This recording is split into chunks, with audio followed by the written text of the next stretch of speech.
What can you do with a blank canvas?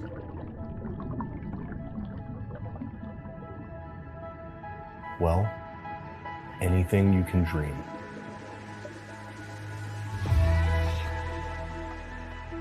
The Underwater Museum of Art is the USA's first permanent underwater sculpture exhibition.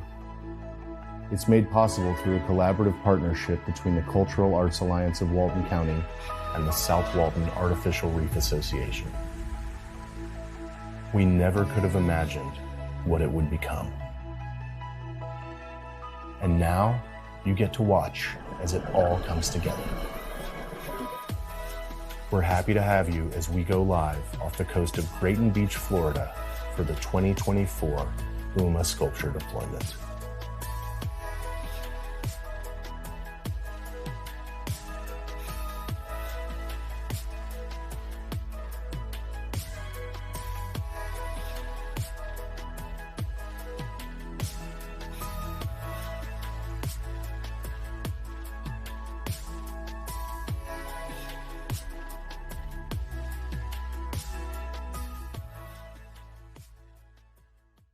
And we are live here at the 2024 Underwater Museum of Art Sculpture Deployment. We are thrilled to have 7 new amazing sculptures going in the water this year. We're going to be getting started here in just a moment, but want to tell you guys a little bit about what we're going to be seeing today. So right here behind me, I have the Maranatha II. This is the vessel from Walter Marine Reef Maker that is contracted out to help us deploy these sculptures. This deployment, the Underwater Museum of Art, what it's all about, this is a collaborative partnership between the Cultural Arts Alliance of Walton County and the South Walton Artificial Reef Association. We're so stoked to be out here, you guys.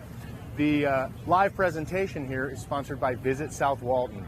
We have so much support from the community and just really excited to be out here, guys. We're going to be getting started here in just one moment, but 7 new amazing sculptures, like I said. We have 5 boats out here, pretty big slew of passengers and spectators, lots of people on this boat, but it's going to be super duper fun watching these go down. And you guys remember to, it'll be a little bit after, but remember to check out some of the recap videos. We can actually show you guys some of the cool underwater stuff. We're going to be focused more on the top side this time, but nice day out here. Oh. Little flyby from the U.S. Air Force. Can't beat that. It's a fantastic day out here, you guys. Nice calm water with a north wind. It's going to be a little bit of a hot day, but being out on the water makes it that much better, that much smoother. So talking to you guys a little bit about the Maranatha II, our deployment vessel. It has a giant crane on there, you guys. This crane can lift, I want to say, up to 60,000 pounds. Some of the reef modules that Swara has deployed, I want to say, weigh upwards of 55,000 pounds. So this crane can do some work. Up top, I don't know if you guys can see it, but right on the very top of the crane is a Trimble GPS. This thing is accurate down to 1 meter. So he can really pinpoint drop these things. And that's really useful for the museum because we're kind of designing a dive site from scratch.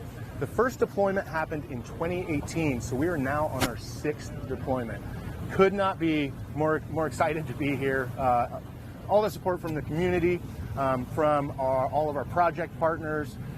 It's just, we couldn't do this without you guys. So thankful and really glad that you guys get to join us. We're gonna start Sounds like we're going to start dropping sculptures here pretty soon, you guys. So they're going to be lifting up Sunken Spores first. This piece is by artist Ashley Rivers, sponsored by the Ellis family. And they are just going to, looks like they're bringing it down so they can see exactly where they need to get those lines for a perfect lift. Like I said, there's going to be 7 sculptures going in today. So this is the first of 7.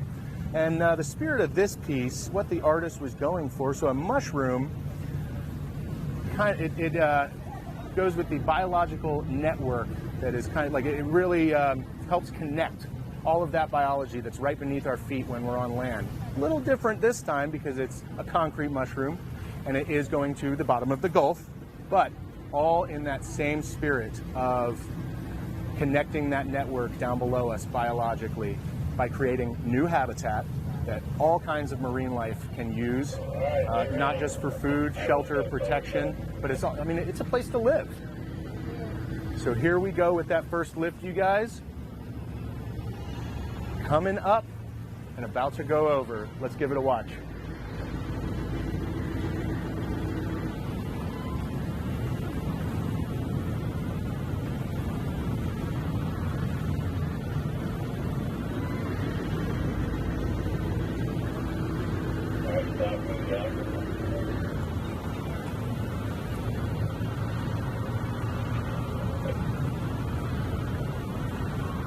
And we're about to hit the water, you guys.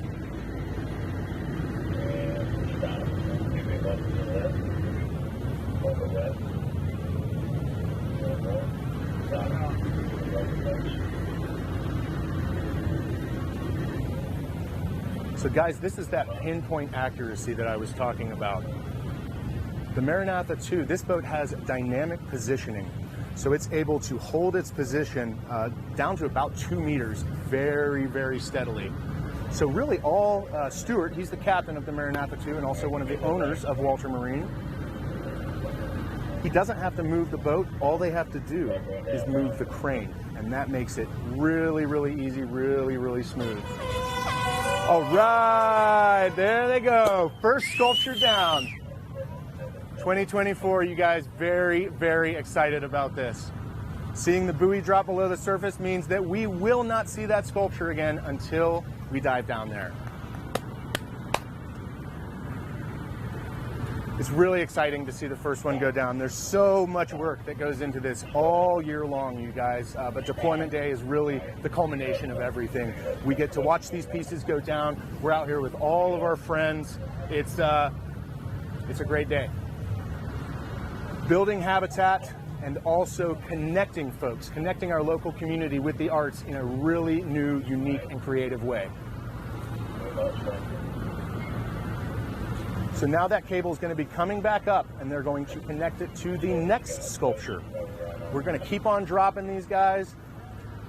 They do it pretty fast, to be honest with you.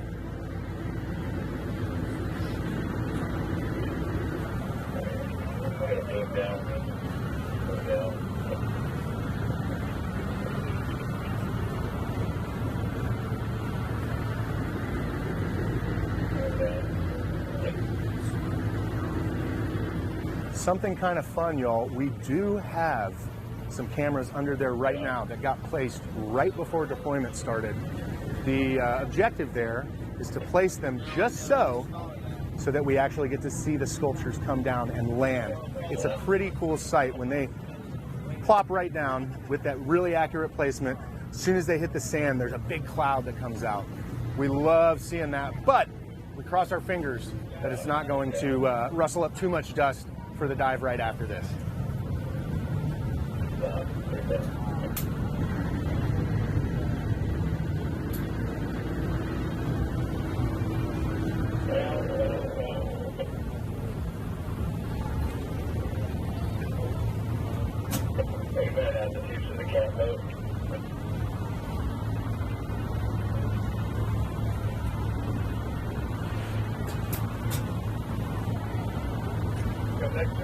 And there's our hook. So if you guys can see that, the hook with the buoy on it right at the bottom there, pardon me, it actually has a self-releasing mechanism. So there's a self-releasing mechanism on the hook of that crane. It's pretty kind of a simple setup, but makes things really, really smooth down there. So what happens is, as long as there's tension on that cable, it's going to stay hooked in there totally secure. He gets it right where he wants it to be, drops it down, and as soon as that sculpture lands on the bottom and releases the tension, that buoy is going to unhook the hook, he can bring it back up, and we can get right onto the next sculpture. So it looks like they're going to be hooking up to See How We Flow by local artist Elise Gilbert. And this was sponsored by Search Nexus. Really fantastic sculpture. You can see it's kind of the yoga hands. This is, I guess, a hand movement, hand gesture that really kind of points towards introspection, inner peace. And that's sort of the message that Miss Elise Gilbert was trying to put out there, that when this sculpture, we're at peace with ourselves, we're going down there, we're building new habitat. This is an incredible mission. But you guys remember, as those sculptures, once they get down there, yes, they're still art pieces, but they are also becoming marine habitat. It's not going to take very long at all for these sculptures to become completely encrusted in marine growth, be surrounded by schools of fish, might even have some sharks or a sea turtle come by, take a nap next to the sculpture. I think that they're really going to like this one. It's got some nice smooth texture, but the contours and everything, I think the fish are really going to like swimming in between, in and out of all of that stuff. Going back to what we were saying before about the artist message, she really wanted to pose the question of, will this be the same symbol when it looks different and it's completely encrusted in marine growth? Are we still going to have that piece that we started out with? And so here we go, you guys. You can see the little pole coming off of the sculpture. That is actually a camera that records the sculpture as it goes down. So we have some very cool perspectives. And we can all give the A-OK sign for this one. Excited to see this one go down, you guys. Let's give it a watch.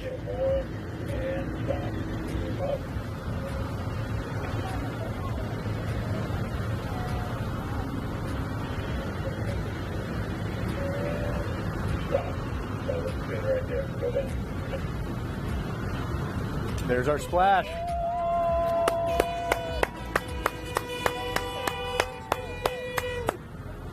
And boop.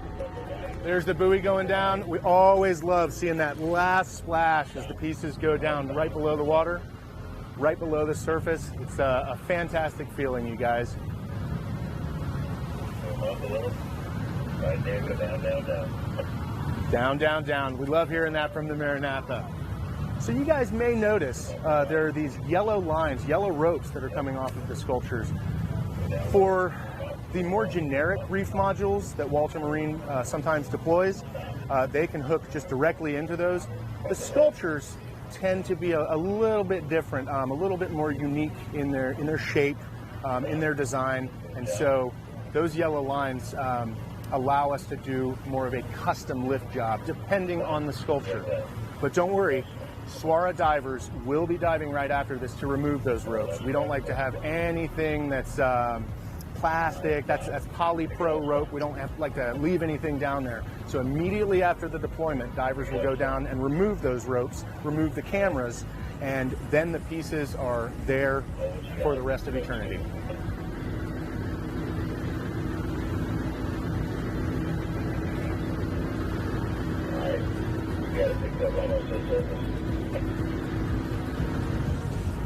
It really is an incredible dive site, you guys. The Underwater Museum of Art has, being in our 6th year, I want to say that we have had about 2,500 visitors. Right now, there are only 3 to 4 dive operators locally that we know of that are running out to the Underwater Museum of Art. It can be a little bit of a haul from Destin or from Panama City, but Panama City Beach rather. Still not so far that it's not worth it. It's an amazing dive site. And one of the coolest things about the Underwater Museum of Art is that it literally grows every year. I'm not just talking about the marine growth, the fish, all the marine species, I'm talking about the actual site itself. Jury selected sculptures, new ones every year, that get deployed. If you guys are interested in submitting an idea or having a sculpture down there, you have to look out for the call to artists that usually comes out right around late summer, fall of every year. And that is your chance to bring your idea to life. Have a sculpture down here in the Underwater Museum of Art.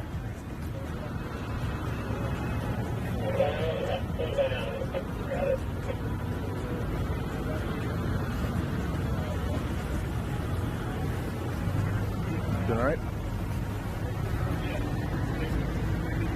Drink some water if you need.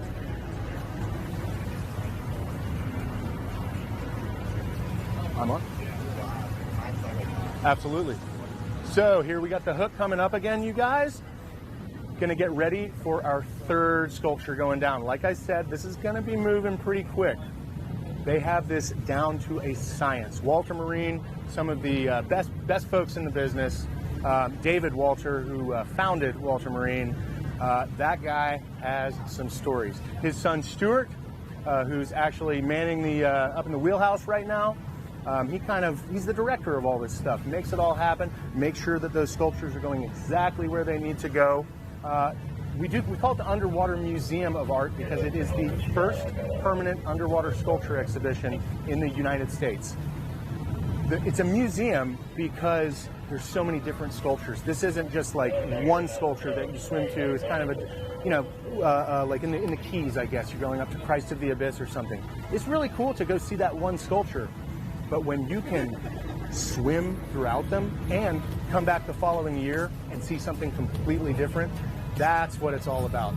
This is a unique experience, a very unique dive in that you get to literally swim around the museum. After today, there are going to be 47 total sculptures, which we are absolutely thrilled about. But one of these days, there's going to be over 100 sculptures in there. We usually tell folks when we're diving it that navigation is pretty simple. If you're surrounded by sculptures, you're in the right spot. If you're surrounded by desert sand down there, go back the way you came and find those sculptures. Our hope is that one day, divers are going to get lost, not actually lost, of course, but get lost among the sculptures in the museum. Have more trouble trying to find their way out of the sculptures than trying to actually find them. So we are hooking up to Bubbly Barnacles, you guys. Really cool sculpture here by artist Donna Conklin King and sponsored by the Seagrove Village Market Cafe, a local staple. This sculpture is going to be fantastic habitat. You guys can see it kind of has those bubbles and the, I guess, concave insides. All of those contours and textures are going to make great habitat for fish. Places that they can swim in between, kind of find some shelter. You know, they have a wall between them and maybe the bigger fish. The other cool thing is that you can see those, it's only going to be smaller fish that are really getting inside of those bubbles. Bigger fish can't go in there, so it does offer protection in that way. And the artist, Miss Donna, I want to say, chose barnacles because there's a certain duality to the barnacle. A lot of boaters and mariners consider barnacles to be pests. But simultaneously with that, we're fascinated by them and really impressed with what they can do as an animal. They make some of the strongest glue when they attach onto whatever surface that they're attaching to. And so that's what I think artist Donna Conklin King was going for, is that we're trying to kind of hold things together with the barnacle glue, if you will, help hold the environment together. Barnacles are a really, really strong and resilient species too, so I think that's kind of the message. As we're putting this down here, we want this museum, we want these sculptures to last. The motto of SWARA, part of our mission, is creating living reefs for generations. And that's what today is all about, you guys.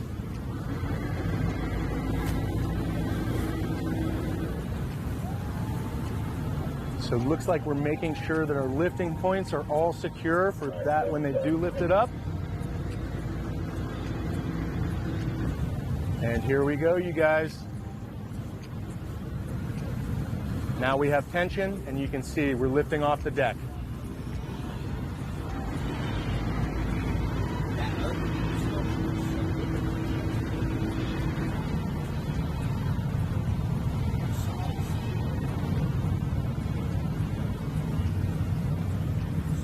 Rolling a little bit with these swells. But you can see the much larger vessel is having a much easier time kind of keeping things steady.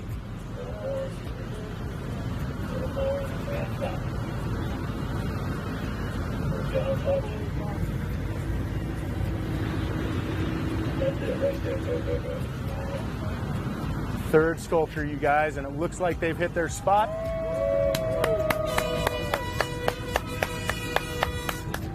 Absolutely love it, y'all.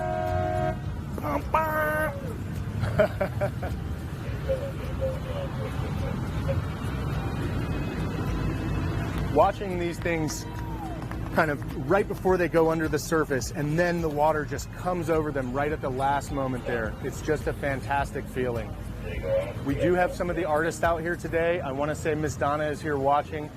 Can't imagine how proud she's feeling to actually see all of it come together in this moment.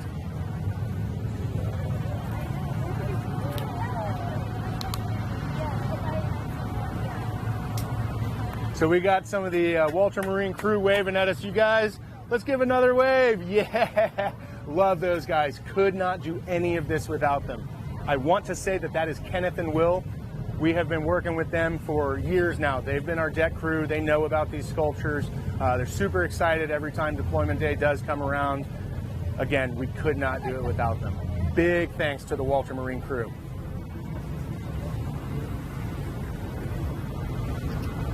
As always, important to stay hydrated, you guys.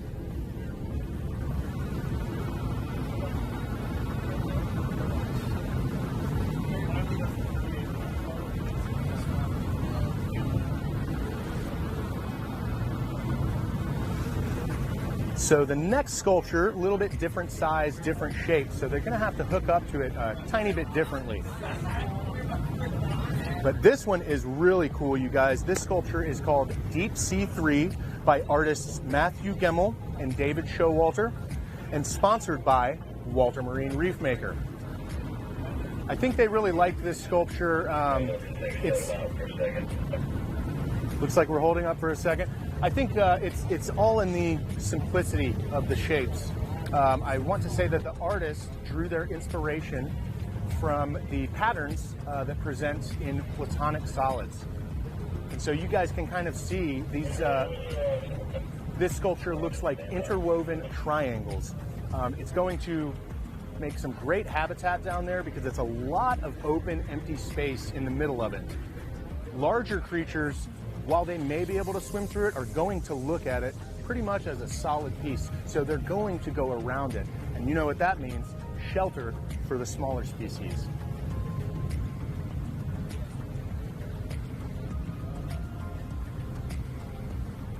While we're waiting, to give you guys a little bit of background on some of the science behind putting sculptures down there in an otherwise empty, sandy spot.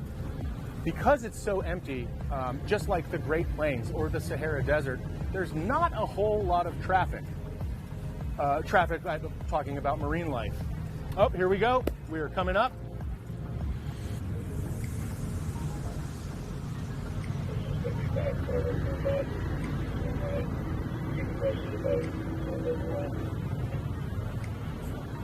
Really cool sculpture. Love that three-dimensional aspect to it.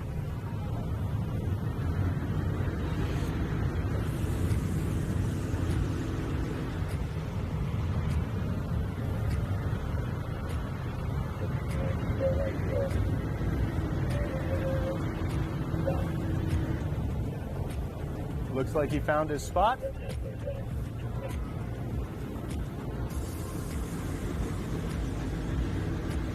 And there we go. And woo! There she goes, you guys. Absolutely love watching them go down. So much fun out here today. So going back to what we were saying, how this works, when we put any sort of structure into that empty sand, it almost creates an oasis in the desert. This is a spot that fish can, as they're traveling to different other spots, out to deeper water, shallower water, this is a spot that they can use as a go-between. But also, as time runs on, more and more marine growth, marine invertebrates, even corals will start to encrust and overgrow the sculptures. And with that also comes a food source. It usually starts with a layer of algae, and then other little creatures will start to eat that algae and then also start to live and encrust on that sculpture. The process can happen a little bit differently between marine life that's going to attach to concrete versus metal. Metal usually takes a little bit longer, but it still can get completely encrusted. The Gulf of Mexico, especially up here in the Panhandle, we have so many shipwrecks up here. And it's really, really cool. Really, really cool to watch those get overgrown. All good?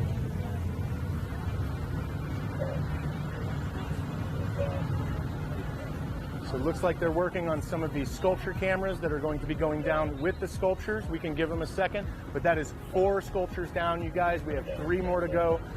Like I said, this is going to be moving quick.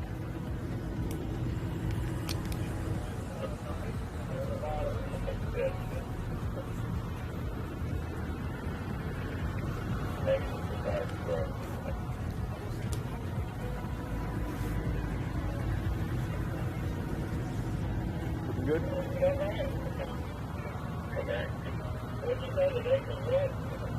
All right, and hook is up, guys. We're about to start hooking into sculpture number 5.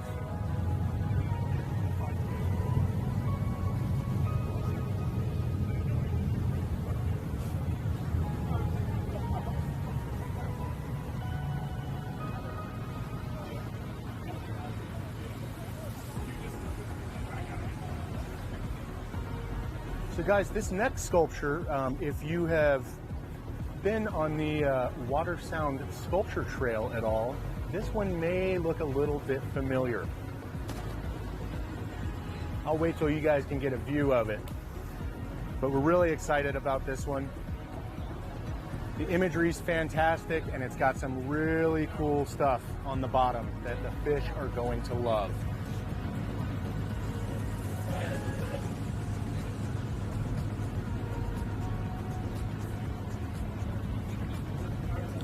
Josh, you doing good?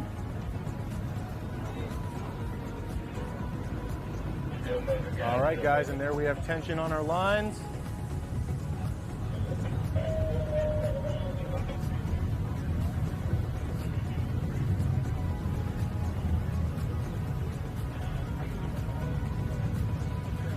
So like I said, this sculpture may seem familiar to those of you who have been on the Water Sound Sculpture Trail. This that we're about to see as they lift it up, this is Reef Goddess by local artist Rain Bedsole, and this piece was sponsored by the St. Joe Community Foundation. Is it Poseidon's Throne? Okay, my bad, y'all.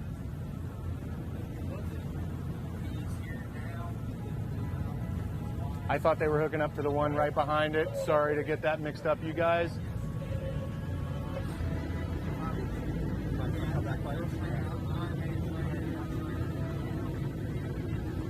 So, correcting that mistake, sorry again, looks like we are lifting Poseidon's Throne. I thought, and there it goes, yep.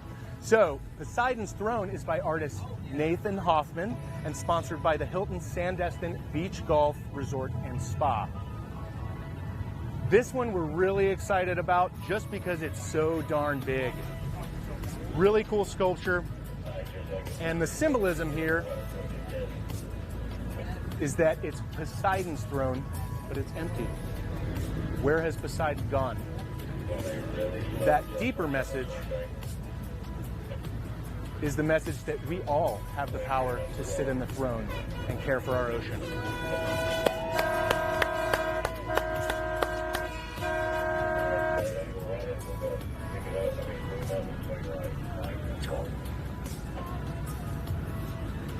And there there she goes, sinking slowly, you guys. Again, huge sculpture. That is going to be such a great photo op down there. And I don't know if you guys could see it from this angle, but the legs of the throne are all these interwoven, almost viney pieces. The fish are going to have such a time swimming up through those. And again, just like we've talked about, that offers protection for the smaller species of reef fish, things like that. Usually the more colorful ones, right? Just imagine being a diver down there and get your buddies, say, go sit over here and let me take your picture. It's going to be so awesome. Really, really memorable piece, you guys.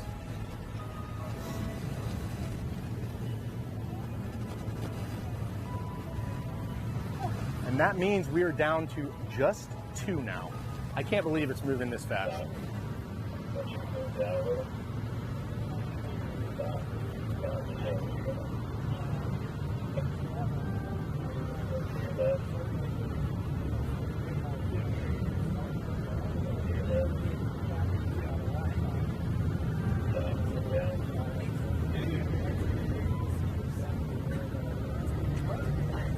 So one of the things that we try and do when we're diving out here, just as stewards of the site and of the project, we try and keep anchors way out from the actual museum. We never want to see any anchor damage. Unfortunately, it has happened already. There are a few sculptures, a handful of sculptures that have been damaged. It is mostly by anchors, but we have had a little bit of damage from hurricanes. The museum is at about 60 feet under the water, even 60 feet down. It's not totally safe if we get a really bad storm. That is still somewhat shallow in the big scheme of things. But many of these sculptures are so heavy, they just sit right down there in the sand. They are going to be secure. I know you guys have noticed each sculpture has a pretty thick 6 to 8, actually 8 inches or over, a little pedestal or base. And that really provides a nice foot and also keeps anything from tipping over if an anchor were to hook onto it, and just keeps it real nice and solid down there. Over time, there will be a little bit of subsidence, which is where the sculpture kind of sinks into the sand just a little bit. All that does is cement it in a little bit more. It's just going to be even more steady. All right, guys, hook is back up, and we are hooking into sculpture number 6. I think this is going to be the one that I was talking about. Looks like it. So next up now is Reef Goddess by artist Rain Bedsole, sponsored by the St. Joe Community Foundation. And that goes hand in hand, like we said, with the sculpture on the Water Sound Trail. As soon as it kind of spins, once they get it up on the crane, lift it up and in the air, you guys will be able to see what I'm talking about.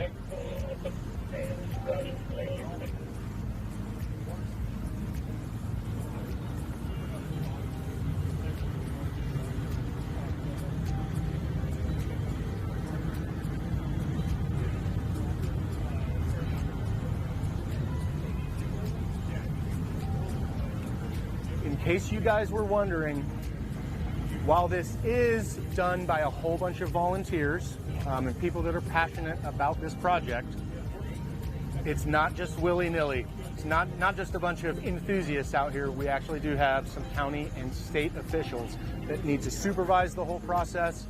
This is a permitted site, or a site that SWARA permitted years ago. SWARA was started in 2013, began its first deployments actually a little closer to the beach with the Grayton Beach Turtle Reef, a snorkel reef that's in about 10 to 20 feet of water. That was in summer of 2015.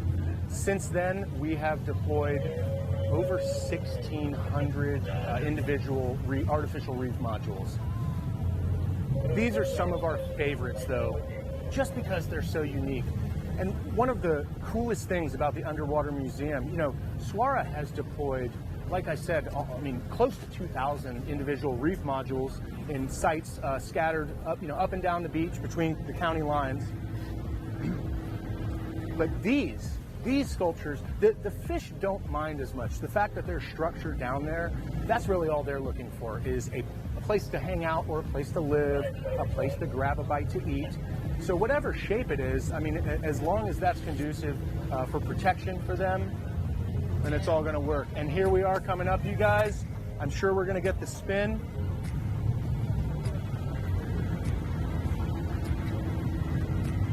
Kind of cool. It looks very like a knife edge.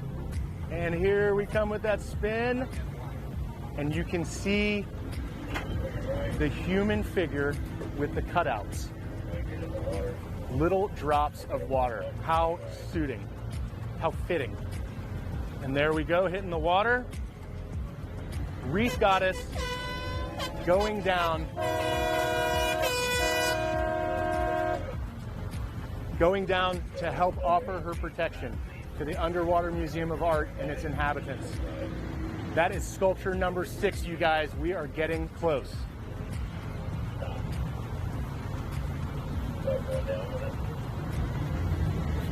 And there they go.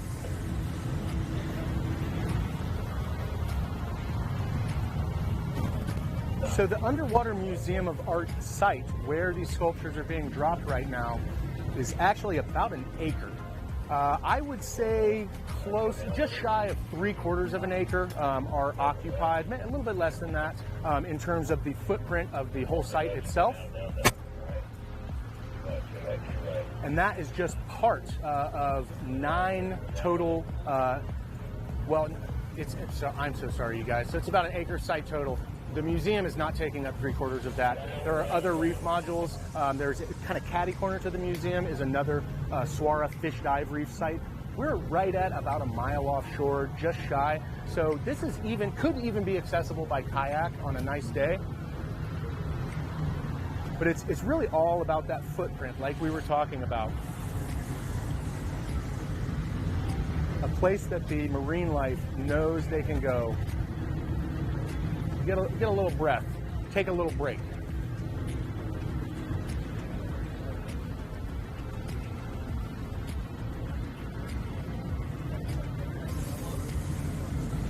And that's kind of part of that partnership deal between the CAA and Swara. The way that we've kind of talked about it internally is CAA, you guys handle all the stuff topside, Swara will take care of everything below the surface. There is a little bit of overlap. We absolutely adore the CAA, love working with them. They're incredible to work with. And we really couldn't do projects like this without these folks. But all of that permitting that goes into it, that's kind of at the very front end. A lot of that happened back in 2013, 2014. Those permits are usually good for 10, sometimes 20 years. So this one's a little bit of an easier lift, you guys. This is Ring My Bell by local artist Bradley Touchstone, sponsored by Touchstone Architecture and Laurel Machine and Foundry. This one is really, really unique. Bradley is a little bit of a wizard. So in the tower, which has these custom insets on each side, and he has even, the artist even put some of the family names on there. Those will get encrusted with growth, but I think you'll be able to read them here for the next several weeks at least until it gets covered up. But the coolest thing about this sculpture is that he actually put a bell in the middle of it. At the UMA Dine and Dive fundraiser event that usually happens in May each year, where we do have some sculptures on display, there was a suddenly loud ringing sound, and none of us knew what it was, and we looked over, and somebody had grabbed a hammer and hit the bell. I think it's going to sound a little different underwater than it does topside, but hey, we're going to have to see.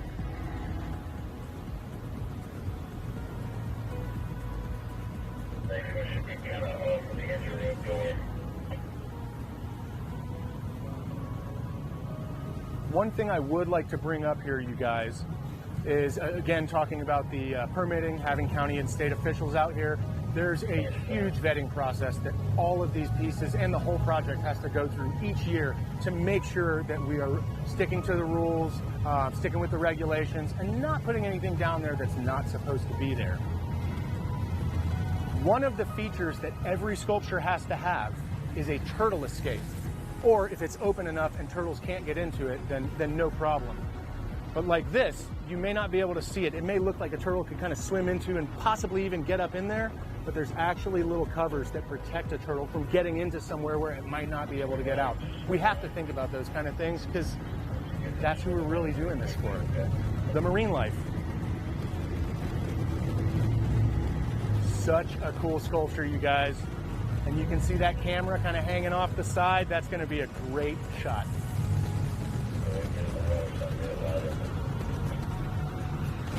And there's the water.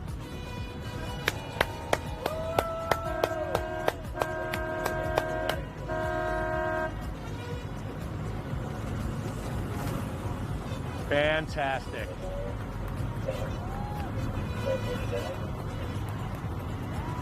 Nice slow drop. Here goes the buoy. Wow. That is sculpture number 7, you guys. Another fantastic underwater museum of art deployment. 2024 marks the 6th deployment, 47 total sculptures, 6 years running, a whole crowd of supporters. We're so stoked to be here, you guys. This is amazing. Really watching dreams come true, and a vision that has been 6 years in the making, really getting dialed in, creating a new dive site, creating valuable new habitat for our marine life. It's really fantastic stuff. And the growth that these are going to see. So in the first year that we deployed, in 2018, it took 6 to 8 months for the growth to completely encrust some of the sculptures. Now that these sculptures have been down there for a while, the new ones that we put in, takes about 3 weeks. That's it.